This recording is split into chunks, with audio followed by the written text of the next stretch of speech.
Hello, everyone, and welcome. We're so glad you're joining us for this special Christmas presentation. You know, we're calling this one From Eden to Emmanuel because we're about to explore a story, a promise, really, that was literally thousands of years in the making.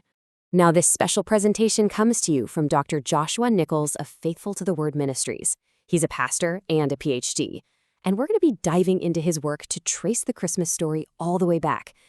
All the way back to its true beginning. And hey, just before we jump in, I wanted to mention that Faithful to the Word is a 501c3 nonprofit. So if what you hear today is hopeful or encouraging, you can find a ton more resources or even support their work with a donation over at faithfultotheword.com. All right, let's get right into it. When you think about the Christmas story, what's the first thing that pops into your head? Probably a manger, right? Shepherds, angels, the whole scene. But what if I told you that to really get Christmas, we have to rewind way, way back, long before Bethlehem. We actually have to start in a garden. And this really sets the stage, doesn't it? Look at the contrast here. The scene we all know and love is full of angels singing, shepherds watching, just this overwhelming sense of joy and peace. But the original scene, the one where the need for Christmas was born, man, it was the total opposite. You had a curse being spoken, a man and a woman hiding from God, just sin and shame. It's that darkness that makes the light of Christmas so incredibly bright. So here's the thing. You can't really appreciate the good news of Christmas until you understand the bad news that made it necessary. The fall of humanity in the Garden of Eden. That's the problem. That's what created the need for a divine rescue plan. But what's so amazing is that right there, in the middle of this absolute disaster, God speaks a word of hope. And this is it. This verse from Genesis is, well, it's incredible. Scholars call it the proto-evangelium, which is just a fancy way of saying the first gospel or the first good news. Think about that. At the lowest moment in human history, when everything seems lost, God himself announces a rescue plan. He promises that one of Eve's descendants, her seed, is going to come and deliver a fatal blow to the enemy. Let's just break this down for a second because it's so important. First, notice who acts first. It's God. Adam and Eve didn't ask for help. They were hiding. But God speaks grace anyway. Second, he promises a human deliverer, a seed, who will come to save. And third, and this is key, this victory will come through suffering. The rescuer will be wounded, bruised on the heel, but he's going to deliver a final crushing blow to the enemy's head. Right here in the 3rd chapter of the Bible, you have the entire blueprint for redemption. Okay, so God makes this incredible promise. But he doesn't just drop this one kind of mysterious verse and then go silent for thousands of years. No way. Over the centuries that followed, he kept speaking. He started to bring that promise into sharper focus, making it clearer and clearer who this rescuer was going to be. And you can actually trace this through the Old Testament, kind of like a divine zoom lens. It starts out pretty broad with Abraham, a promise of a seed who will bless the whole world. Then it zooms in a bit to a specific royal family, the tribe of Judah. Then, with Moses, we get another detail. He'll be a prophet, someone who speaks for God. And finally, bam, with King David, the picture becomes crystal clear. This promised one is going to be a king who sits on a throne that will last forever. Listen to that promise to David. It's absolute, an eternal house, an eternal kingdom, an eternal throne. But there's a problem, a big one. If you read the rest of the story, David's descendants, well, they failed. The kingdom split in two, the throne was eventually empty, so you can imagine the people of God scratching their heads, wondering, how on earth is God going to fulfill this promise now?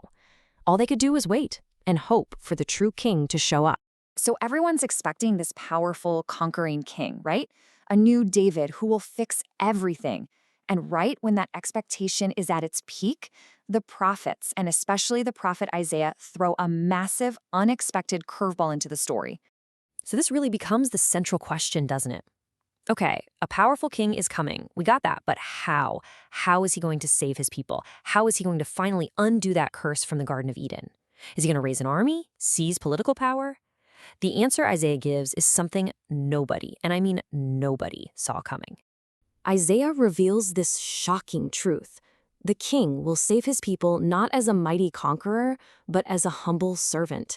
And not just any servant, a suffering servant. Instead of being celebrated, he'd be despised and forsaken. And listen to this. He would save people by being pierced for their wrongdoing, crushed for their sins. The Lord would literally lay the iniquity of all of us on him. So the big takeaway here is just wow. This is the heart of it all. Salvation comes through substitution. The promised king wasn't going to defeat sin by raising an army. He was going to defeat it by becoming a sacrifice himself, by taking the punishment that we deserved. This idea just completely turns the whole concept of a savior king on its head. And it's with that picture in our minds that we can finally arrive at the manger in Bethlehem. Because in that one moment, in that dusty, humble stable, all these threads we've been tracing, they all come together. The promise of a seed from Eden, the promise of a king from David's line, and the promise of a suffering servant, they all meet in one person. The long, long wait is finally over. Just think about what the angel says to Joseph. The announcement pulls it all together. He says, "You'll call his name Jesus because he will save his people from their sins." See? His whole mission is right there in the announcement. This isn't some plan B. This is the fulfillment of the exact same rescue plan God talked about all the way back in the garden. You know, his very name, Jesus, is basically his mission statement.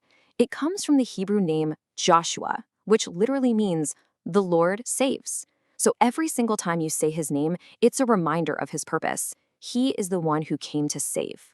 But then, it gets even more mind-blowing. The Bible also tells us this child fulfills another prophecy. He will be called Emmanuel. And that's not just a title, it's his identity. It means God with us. Just try to wrap your head around that. The creator of the universe stepped into his creation. The holy, perfect God came to live right here among us. And that right there, that's the miracle of Christmas. This one little baby, born in the middle of nowhere, is the single point where all of God's ancient promises meet. He is the seed from Eden who crushes the enemy. He is the king from David's line who will reign forever. And he is the suffering servant who takes our sin upon himself. All of it in one person. So as we start to bring this to a close, the story has to shift. It stops being just about ancient history and it becomes deeply, deeply personal. The question changes from what did God do back then to what are you going to do with what God has done? And the Bible is so clear about this. This incredible salvation, it's a gift. It's not a wage you earn or a prize you win. It's a free gift. The only invitation is to receive him, to put your trust in his name and in what he came to do.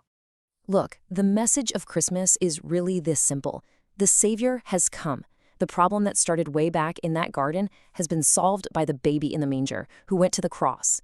The greatest gift in the history of the world is being offered to you right now. You can't earn it. You can only receive it.